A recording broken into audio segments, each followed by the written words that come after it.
Assalamualaikum warahmatullahi wabarakatuh. Perkenalkan, nama saya Siti Nurfazria, ingin mempresentasikan tugas kepemimpinan, yaitu menjelaskan sosok pemimpin Republik Indonesia, Bapak Insinyur Haji Joko Widodo. Bapak Insinyur Haji Joko Widodo adalah Presiden ke-7 Republik Indonesia yang mulai menjabat sejak 20 Oktober 2014. Lahir di Surakarta, Jawa Tengah pada 21 Juni 1961. Perjalanan hidup Bapak Insinyur Haji Joko Widodo. Sebelum menjadi presiden, Bapak Jokowi yang merupakan anak sulung dari 4 bersaudara ini mengalami lika-liku kehidupan yang tak mudah untuk dijalani. Meski begitu, dia tetap bertahan dengan cara berdagang, mengojek payung, hingga menjadi kuli panggul untuk mencari uang keperluan sekolah dan jajan sehari-hari.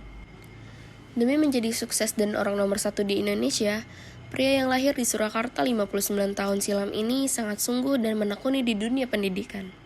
Berikut riwayat pendidikan Bapak Insinyur Haji Joko Widodo. SD di Negeri 111 Tirtoyoso, lulus pada tahun 1973. Berikutnya SMP di Negeri 1 Surakarta, lulus pada tahun 1976 dengan nilai akreditasi 98. Berikutnya SMA di Negeri 6 Surakarta, lulus pada tahun 1980. Tahun kelulusan pada saat SMA ini sempat jadi perbincangan hangat dikarenakan lulus SMA selama 4 tahun. Munarso, selaku Kepala Sekolah SMA Negeri 6 Surakarta, membeberkan kekeliruan pemahaman sejumlah pihak tentang masa waktu pendidikan Bapak Jokowi di SMA. Sebetulnya yang benar bukan 4 tahun ya, lebih tepatnya 3 tahun setengah. Ini ada penjelasannya, tutur Munarso. Daud Yusuf sendiri pada saat itu merupakan bagian dari Kabinet Pembangunan III. Ia diangkat oleh Presiden Soeharto pada Maret 1978. Kebijakan yang dimaksud adalah menambah 1 semester bagi seluruh jenjang pendidikan baik SD, SMP, dan SMA. Artinya, waktu kelulusan yang pada tahun-tahun sebelumnya digelar November menjadi mundur beberapa bulan setelahnya, di mana sudah memasuki tahun berikutnya. Munarso, selaku kepala sekolah, kembali mengatakan yaitu karena mengalami penambahan 1 semester, itulah yang membuat Pak Jokowi dan anak-anak lain berada di jenjang sekolahnya selama 3 tahun 5 bulan. Karena masuknya Januari 1977 dan lulusnya menjadi April 1980. Jadi, bukan karena Bapak Jokowi tinggal kelas ya. Dan ada pula yang menjadi perbincangan adalah, apakah benar Bapak Jokowi pernah SMA di SMA Negeri 6 Surakarta, sedangkan sekolah tersebut berdiri pada tahun 1985 dan Bapak Jokowi lulus pada tahun 1980.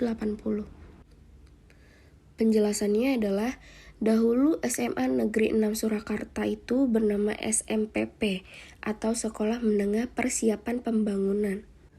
Walaupun bernama SMPP, kurikulum yang dipakai adalah kurikulum SMA umum. Pada tanggal 9 Agustus 1985, SMPP Negeri Surakarta berganti nama SMA Negeri 6 Surakarta sampai dengan sekarang. Selanjutnya, Bapak Jokowi kuliah di Universitas Gadjah Mada, jurusan Teknologi Kayu Kehutanan dan lulus pada tahun 1985. Sedikit cerita perjalanan Bapak Insinyur Haji Joko Widodo. Alasan Bapak Jokowi memilih jurusan Teknologi Kayu Kehutanan adalah agar Bapak Jokowi dapat belajar lebih mendalam tentang perkayuan. Bapak Jokowi ingin mengikuti jejak bapaknya, serta membangun bisnis kayu bapaknya menjadi besar. Menginjak masa penulisan skripsi di tingkat akhir kuliah, Bapak Jokowi memutuskan untuk lebih serius karena akan menginjak dunia kerja. Lulus kuliah tahun 1985, Bapak Jokowi melamar ke sebuah perusahaan kertas di Aceh. Setelah diterima, Bapak Jokowi baru tahu akan ditempatkan di hutan rimba. Pekerjaannya adalah mempersiapkan para semayan pinus untuk kemudian ditanam di lapangan di hutan-hutan yang gundul. Beberapa bulan setelah itu, Bapak Jokowi kembali ke Solo untuk menikahi Ibu Iriana dan menyiapkan keberangkatan Bapak Jokowi dan Ibu Iriana ke Aceh. Masa awal pernikahannya berada di dalam hutan rimba selama 2,5 tahun. Pada tahun kedua, Ibu Iriana sudah dalam kondisi hamil. Bapak Jokowi dan Ibu Iriana memutuskan untuk melahirkan anak pertamanya di Solo. Kembali ke Solo, Bapak Jokowi mulai ikut pamannya bekerja di pabrik mebel untuk mencari pengalaman. Di sana, Bapak Jokowi belajar bagaimana menjadi pengusaha yang baik. Semua posisi pun pernah Bapak Jokowi jalani di produksi maupun pemasaran. Tahun 1987, anak pertama Bapak Jokowi dan Ibu Iriana lahir dan diberi nama Gibran Rakabuming. Lahirnya Gibran juga memicu Bapak Jokowi untuk mendirikan perusahaan pertamanya yang bergerak di bisnis mebel dengan nama CV Rakabu, tetapi ternyata menjadi pengusaha bukanlah suatu yang mudah. Bapak Jokowi pernah habis ditipu, barang sudah dikirim tetapi tidak dibayar, lalu orangnya menghilang.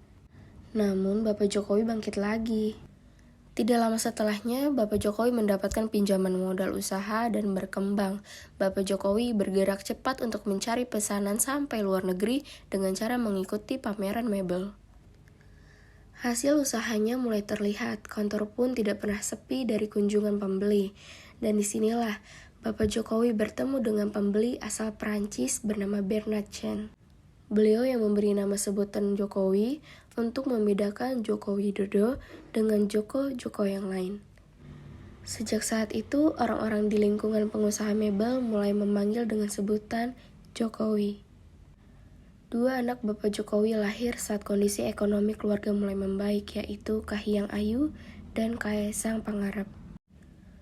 Bapak Jokowi ingin anak-anaknya mengenal sekolah kehidupan yang dilandasi perjuangan untuk mandiri agar mereka mampu membangun kehidupan yang kukuh. Selanjutnya ada karir politik Bapak Insinyur Haji Joko Widodo. Yang pertama pernah menjadi wali kota Solo. Dalam kepemimpinannya, Bapak Jokowi dapat membuat kota Solo tertata lebih rapi. Bahkan, kota Solo menjadi salah satu bahan kajian di universitas dalam dan luar negeri. Yang kedua, pernah menjadi Gubernur DKI Jakarta. Adapun beberapa kebijakan yang dilakukan oleh Bapak Jokowi saat memimpin Jakarta, seperti Kampung Deret, Kartu Jakarta Sehat atau KJS, Kartu Jakarta Pintar atau KJP. Dan yang terakhir, saat ini Bapak Jokowi menjadi Presiden Republik Indonesia. Setelah beberapa tahun menjadi Gubernur DKI Jakarta, Bapak Jokowi dipercaya oleh partainya untuk melanjutkan karir politiknya menjadi calon Presiden Republik Indonesia. Tahun 2014 merupakan tahun terjadinya pemilihan umum atau pemilu Presiden Republik Indonesia. Pada tahun itu, Bapak Jokowi dan Bapak Yusuf Kala menjadi calon presiden dan calon wakil presiden untuk pemilu 2014.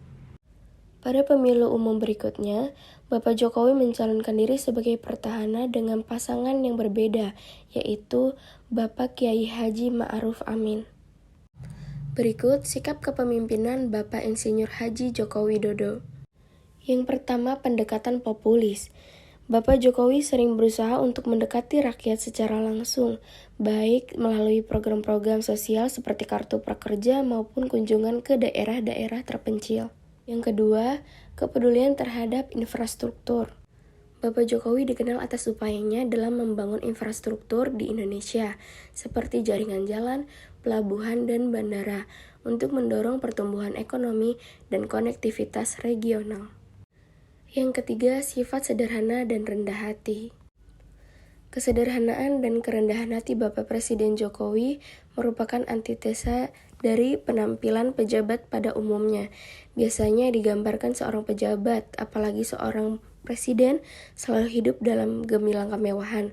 Kenyataannya Bapak Presiden Jokowi tidak seperti itu. Yang keempat, program sosial. Program-program seperti Kartu Prakerja dan bantuan sosial yang ditujukan untuk masyarakat berpenghasilan rendah mendapatkan dukungan dari sebagian besar rakyat. Yang kelima, kepemimpinan tanpa korupsi. Bapak Jokowi telah dikenal karena bersikeras dalam memerangi korupsi dan menjalankan pemerintahan yang lebih bersih. Berikut gaya kepemimpinan Bapak Insinyur Haji Joko Widodo. Bapak Presiden Joko Widodo menerima delegasi dari Organisasi Kerjasama dan Pembangunan Ekonomi (OECD) di Istana Merdeka. Jakarta pada Kamis 10 Agustus 2023. Menteri Keuangan Sri Mulyani dalam keterangannya menyampaikan bahwa OECD mengapresiasi kepemimpinan Bapak Presiden Jokowi dalam melakukan langkah reformasi pada sejumlah bidang guna memperkuat perekonomian nasional di tengah situasi ketidakpastian global.